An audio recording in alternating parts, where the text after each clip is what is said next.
Good morning student, good morning. Myself Kailash Chotia, मेरा नाम कैलाश चोटिया है। जैसा कि बच्चों आप मेरे से परिचित हैं और जो रघुनाथ स्कूल जो रतनगढ़ का सबसे बेस्ट स्कूल है, सबसे अच्छा स्कूल है, सबसे फेमस स्कूल है, उसकी ओर से आपको घर बैठे ऑनलाइन क्लासेस उपलब्ध करवाई जा रही है। और उन ऑनलाइन क्लासेस में मैं कक्षा 12 में राजनीति विज्ञान का अध्ययन है वो करवा रहा हूँ।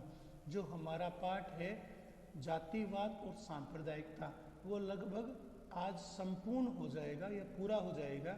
कल हमने सांप्रदायिकता के दूर करने के उपाय है वो देखे थे, जिसमें से पहला उपाय था सरकार को इस बात का हमेशा ध्यान रखना चाहिए, पेज नंबर 155 पर, कि सरकार को इस बात का ध्यान रखना चाहिए कि उसके द्वारा ऐसा कोई कार्य नहीं हो जिससे कि सांप्रदायिकता को प्रोत्साहन मिले, सांप्रदायिकता को बढ़ावा मिले। समानता के संबंध में आदर्शों की बातें करने के बजाय उन आदर्शों को व्यवहारिक रूप में क्रियान्वित करने का प्रयास जरूर किया जाना चाहिए। दूसरा है, शिक्षा में शाश्वत नैतिक और आध्यात्मिक मूल्यों को जरूर शामिल किया जाना चाहिए। जैसा कि बच्चों आपको पता है, भारत एक धर्मनिरपेक्ष देश है, लेकिन जो जीवन के जो नैतिक मूल्य है उनके लिए जो शिक्षा है वो सभी के लिए अनिवार्य होनी चाहिए। जीवन के जो नैतिक मूल्य है वो मनुष्य को महान बनाते हैं, मनुष्य को सभ्य बनाते हैं। तो जो नैतिक जीवन के मूल्य हैं उन्हें शिक्षा में अनिवार्य रूप से शामिल करना चाहिए। प्रेम, दया, सहानुभूति, करुणा, मानवीय व्यवहार, समानता, स्वतंत्रता, जो ये मानवीय मूल्य है ये शिक्षा के अनिवार्य अंग होने चाहिए। इसे एक विशेष धर्म विशेष की शिक्षा नहीं दी जानी चाहिए, और धर्म विशेष की शिक्षा के बजाय, क्योंकि धर्म है वो राष्ट्र से बड़ा नहीं हो सकता, तो जो राष्ट्र प्रेम, देशभक्ति और राष्ट्रीयता की भावना, अपने देश के प्रति लगन की भावना, अपने देश के प्रति आत्मोत्सर्ग या बलिदान की भावना है, वो शिक्षा, ऐसी शिक्षा है वो सभी को दी जानी चाहिए।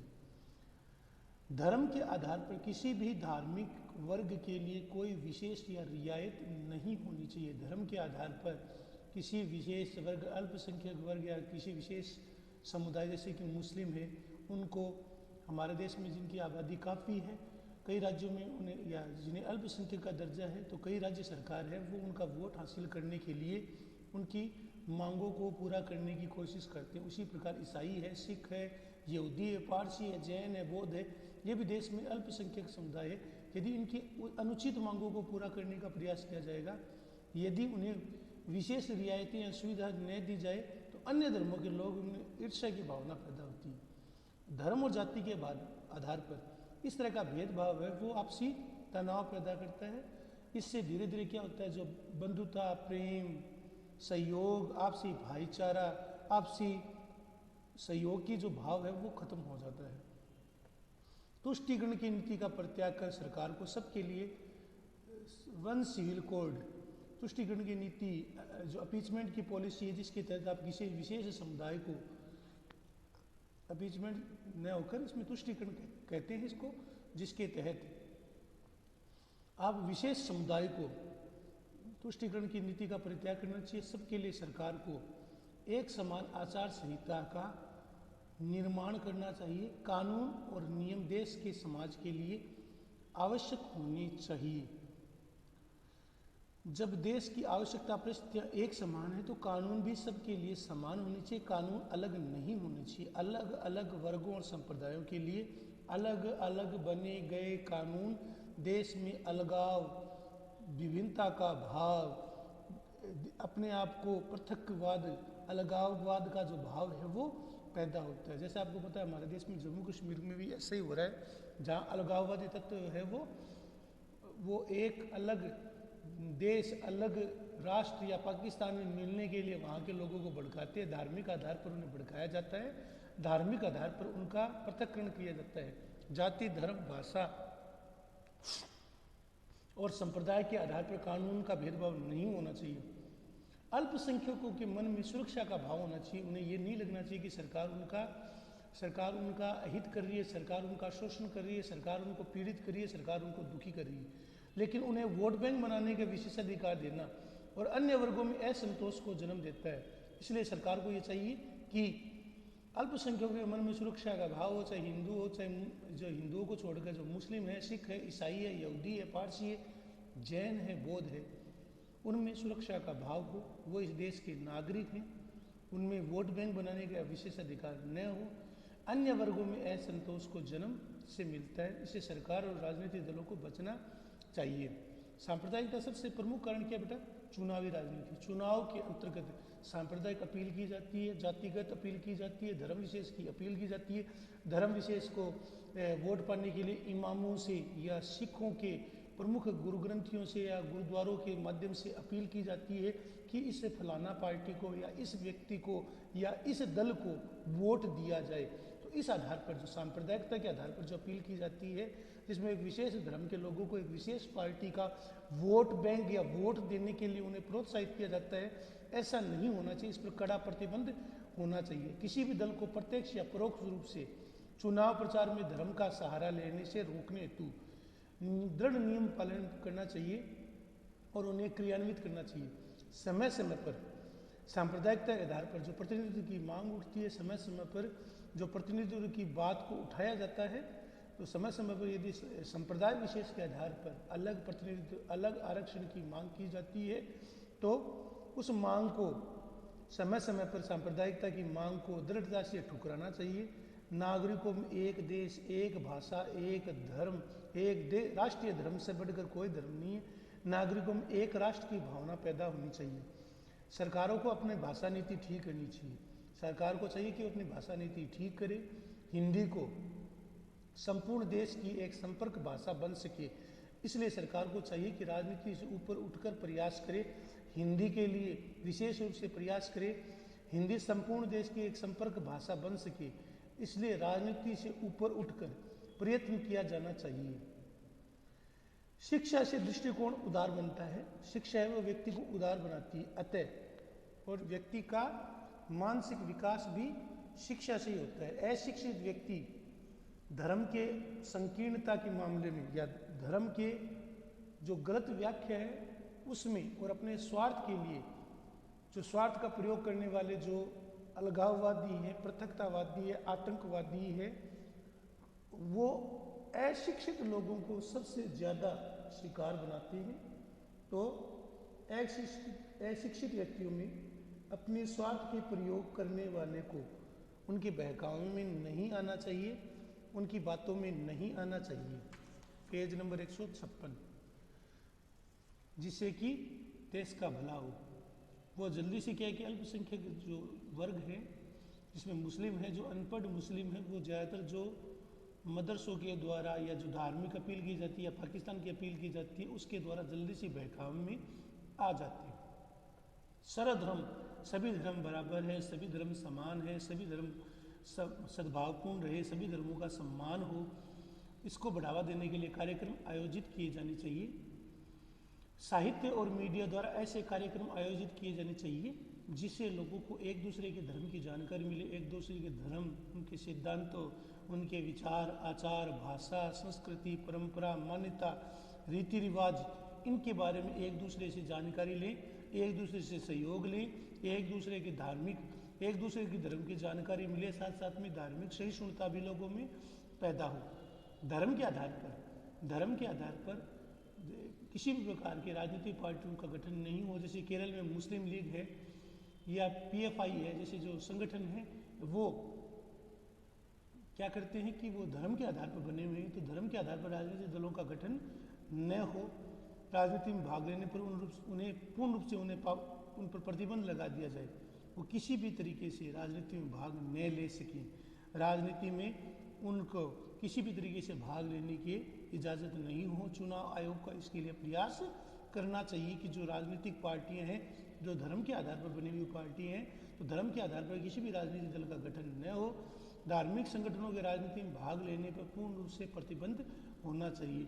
सांप्रदायिक संगठनों पर पूर्ण प्रतिबंध हो। जो सांप्रदायिक संगठन है जैसे सिमी है या PFI है, जो कि समाज में वैमनस्य पैदा करती है, एक विशेष वर्ग को प्रोत्साहित करती है, तो ऐसे सांप्रदायिक संगठनों पर उनकी संपत्ति को कुर्क कर लेना चाहिए, उनकी संपत्ति को जब्त कर लेना चाहिए और सांप्रदायिक संगठनों पर पूर्ण रूप से आजीवन प्रतिबंध लगा देना चाहिए।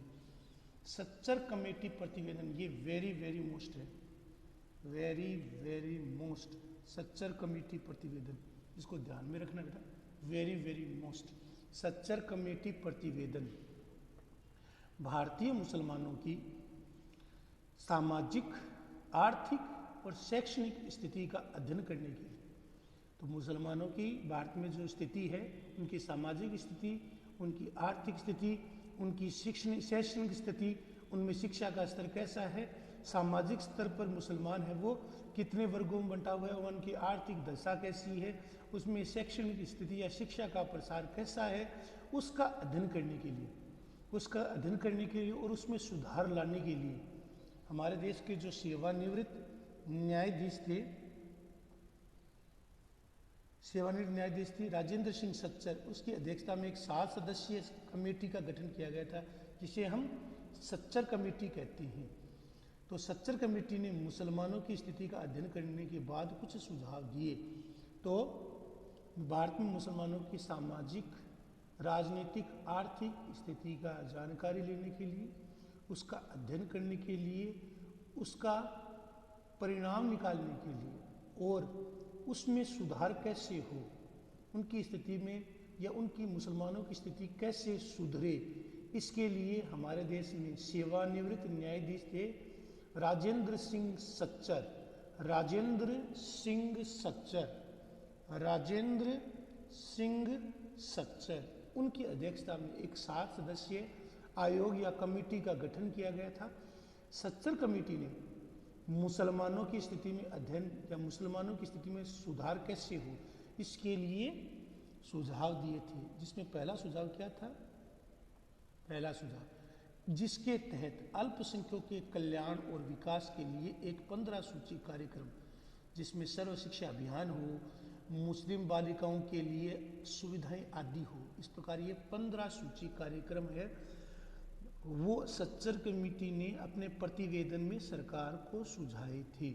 इसके तहत जो अल्पसंख्यक वर्ग है, विशेषकर मुसलमान हैं, उनका कल्याण कैसे हो, उनमें शिक्षा का प्रसार कैसे हो, इसके लिए 15 सूची कार्यक्रम, 15 सूची कार्यक्रम, सर्व शिक्षा अभियान, मुस्लिम बालिकाओं के लिए सुविधा, उनमें शिक्षा, उनको छात्रवृत्ति आदि का सुझाव दिया गया। दूसरा हमारा जो सुझाव या सच्चर कमेटी का सुझाव क्या था कि कुछ लोगों ने राजनीति लाभ के लिए अल्पसंख्यकों के लिए आरक्षण की मांग की। तो कुछ लोगों ने कई राज्यों में, जैसे कर्नाटक में, इसके अलावा आंध्र में, इसके अलावा महाराष्ट्र में समय समय पर मुसलमानों के लिए पृथक आरक्षण की या पृथक आरक्षण देने का प्रावधान संबंधी वो विधानसभा में प्रस्ताव भी पारित करने का प्रयास किया गया। तो तत्कालीन केंद्र सरकार ने जो पिछड़ा वर्ग है, ओबीसी कोटा है, उसमें से ओबीसी कोटे में से 4.5% आरक्षण अल्पसंख्यकों को देने का निर्णय किया गया था।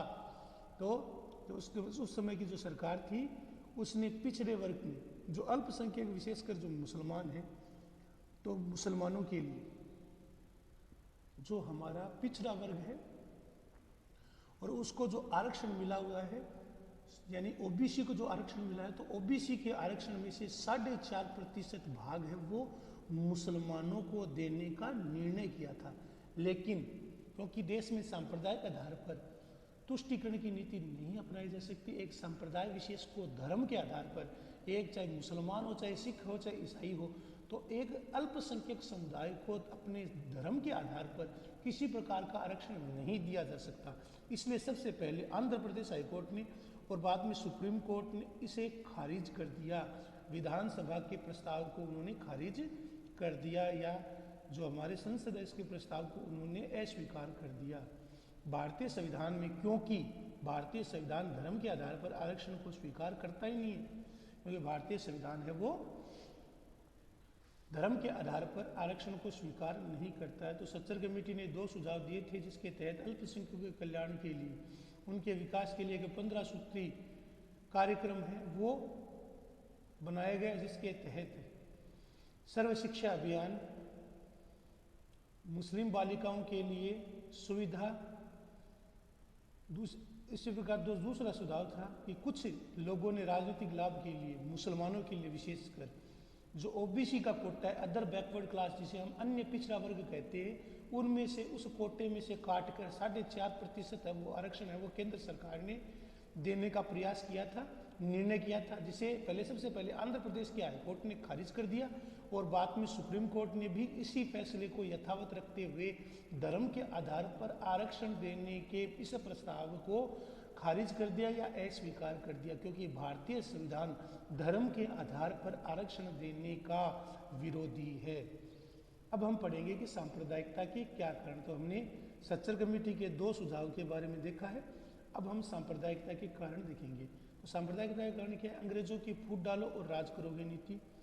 अंग्रेजों ने हमेशा फूट डालो हिंदुओं को मुसलमानों, मुसलमानों को हिंदुओं से लड़ाया। इसके अलावा हमने देखा है कि मुसलमानों का शैक्षणिक आर्थिक दृष्टि से पिछड़ापन है, उनमें कुछ में जैसे जम्मू कश्मीर जैसे क्षेत्र में उनमें पृथकतावादी या अलगाववाद की भावना है। पाकिस्तान मीडिया, पाकिस्तान प्रचार तंत्र, पाकिस्तान के समाचार पत्र भारत में छोटी सी कोई भी घटना होती है उसे सांप्रदायिक रूप देते हैं और भारतीय सेना को मुसलमानों का प्रताड़ित करने वाला बताती है। इसके अलावा सरकारी उदासीनता, दलीय राजनीति, तुष्टिकरण की नीति, यानी एक दल, एक वर्ग को, एक धर्म को, एक जाति को किसी न किसी तरीके से संतुष्ट किया जाए, उसे वोट बैंक बनाया जाए, उसके लिए उसकी सही और गलत मांगों को संतुष्ट किया जाए। और वोट बैंक की राजनीति तथा विदेशी धन जो खाड़ी देशों से प्राप्त होने वाला धन है, जो शिक्षा और स्वास्थ्य की बजाय है, वो मदरसों में इस्लामीकरण और उनमें कट्टर शिक्षा देने की ओर खर्च किया जाता है। सांप्रदायिकता के दुष्परिणाम क्या होते हैं? इससे आपसी द्वेष बढ़ता है, इससे आर्थिक और प्राण हानि के साथ साथ राजनीतिक अस्थिरता पैदा होती है, राष्ट्रीय एकता और अखंडता को खतरा पैदा होता है, आर्थिक विकास धीरे धीरे अवरुद्ध हो जाता है। तो सांप्रदायिकता को दूर करने का क्या सुझाव हो सकता है? तुष्टिकरण की एक धर्म विशेष को के प्रति उनकी उचित और अनुचित मांगों को मानने की जो नीति उसे परित्याग करना चाहिए। चुनाव जीतने हेतु संप्रदाय की अपील, धर्म की अपील नहीं की जानी चाहिए। धर्म के आधार पर बनने वाली पार्टियों पर कठोर कार्रवाई होनी चाहिए। धर्म के आधार पर किसी प्रकार का भेदभाव नहीं होना चाहिए। शिक्षा का प्रसार होना चाहिए। शिक्षा में नैतिक और आध्यात्मिक मूल्यों को शामिल किया जाना चाहिए। अंग्रेजी शिक्षा, कंप्यूटर शिक्षा का प्रचलन हो। हिंदी के माध्यम से देश के लोगों में एक राजनीतिक एकता स्थापित की जाए।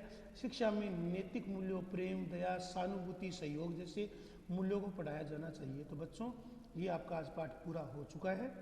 कल हम अगले पाठ की ओर कदम रखेंगे। इसके जो प्रश्न उत्तर हैं, आपको प्रश्न उत्तर नए करके जो अति लघु गुणात्मक प्रश्न है वो करने हैं। इसके साथ साथ आपको ये नोट्स जो मैंने लिखाए हैं, ये जो नोट्स लिखाए हैं वो आपको करनी है, याद करनी है, ये आपका होमवर्क है। धन्यवाद।